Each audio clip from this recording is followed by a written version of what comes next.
Okay guys, samahan nyo ulit akong magluto at ang lulutuin naman natin ay hindi isda. Magluluto naman tayo ng humba. Matagal-tagal na rin kasi nung huling nakakain ako ng ganito. Miss ko na yung lasa kaya naisipan ko na kung ano kaya kung ako ang magluto. Pero sinisiguro ko sa inyo na masarap to. Kaya samahan mo muna akong bumili ng mga sangkap na angkop sa ating lulutuin. At nandito lang yung sa aking suking tindahan kina Ate Anet. Halos lahat po pala ng kailangan mo nandito na. Kaya tara, dahil humba, kailangan natin ng pineapple juice. Pero dahil mabait tayo, paunahin na muna natin bumili to si ate. Ladies first kasi. At matapos siya, balik tayo sa ating sangkap na kailangan. Syempre, kailangan ng paminta. Dalawang klase po pala ito, isang buo at wasak. Lalagyan din natin ng dahon ng laurel, pampabango ng ating lulutuin. Isa yan sa mga sikreto. At nakalibre pa nga ng sibuyas. Salamat po sa uulitin. Ay bulastog, parang nakakahalata na ako sa iyo panay ang libre Ganon talaga kaurluan pag nakikita ng tao na mabuti ka. Tulad nito ni Mrs. Naglalaba, napakasipag na asawa. May premyo ka sa akin mamaya. At si Don, nag-inom, nagpakasaya, tapos di ni nagwala. Ay lupit na bata. Tara muna po at magkape muna tayo bago magsimula sa ating lulutuin na humba. At ayan, gayatin na muna po natin ang ating karne. Karning baboy po pala ito kasi wala pa naman akong nakitang karning manok na hinumba. Malapit na po pala tayo magsimula. Hugasan ko lang tong karne. At buti na lang may tira pa ditong black beans na tira nung birthdayhan ni Utoy. Talagang nilalagay ito sa humba, pampasarap din to. At ayan, kompleto na po ang ating mga rekado at magsisimula na po tayong magluto.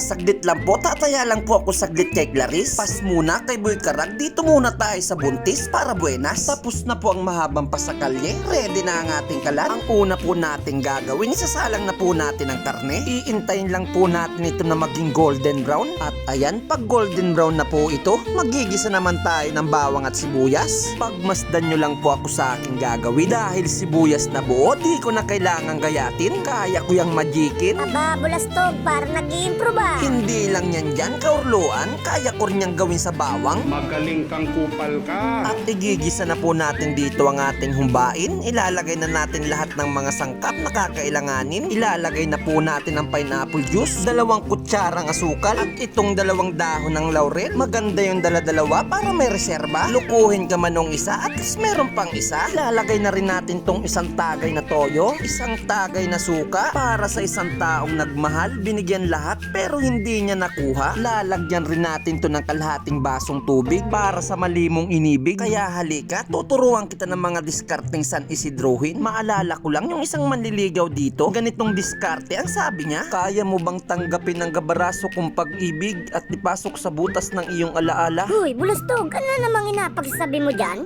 Pasensya pre, tinuturo ko lang naman yung mga diskarting malupitan. Yung tipong paghugot, dala pati papaitan. Balikan po pala natin ang ating pagluluto. Ilalagay ko na po dito itong 2 spoon black beans at yung paminta. At tatakipan lang po ulit natin ito ng mga ilang saglit lang. At ayan, luto na po ang ating humba. Waring ko po'y manira na naman ng mga isang litsing sinaing nito. Mamula-mula. Ay pag hindi pa naman ako nanlaba nito ay ewan ko na. At sobrang napagod po pala si Miss sa paglalaba. Kaya nangunang-una siyang kumain. Bibigyan din natin ng ating kapitbahay. Hindi po pala bayaw ang tawag pag babae. Hipag pala ang ating camera girl. Ayan ang benefits. Tara, kain po tayo. Talagang napakasarap nito. At sa unang subo, manamis-namis at malinamnam. Kaya approve at panalo talaga ang lasa. Kaya kung nais mo pang matuto ng mga ganitong lutong bahay, pindutin mo lang yung follow button for more video tips. Bye-bye!